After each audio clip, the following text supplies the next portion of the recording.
सुन दाढ़ी वाले चाचा कम चमचा सुन। क्या बोला कि लखनऊ में आओ दिखाऊंगा तो देख नहीं पाओगे। ऐसा क्या है भैया, क्या दिखाना चाहते हो और क्या मैं देख नहीं पाऊंगी? चाचा कम चमचा क्या दिखाना चाहते हो? और आप जिसका नाम ले आप सॉरी और तू जिसका नाम ले रहा है ना अखिलेश चमचा, वो तो जग जाहिर है तुम्हारे भैया न जाने उनका कितना खाए हैं। हाँ बहुत खाए हैं, पूछना बताएंगे। अच्छा वो सब छोड़ो, तुमको ये पता है कि नहीं पता है? तुमको मैं याद दिलाती हूँ, तब तो तुम थे भी नहीं, तब उनके पास कोई और लोग थे, तब तो तुम थे भी नहीं।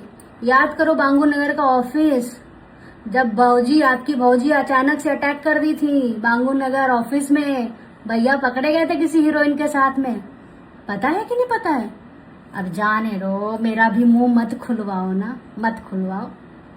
चल चमचाईगिरी करो, आगे बढ़ो आगे बढ़ो।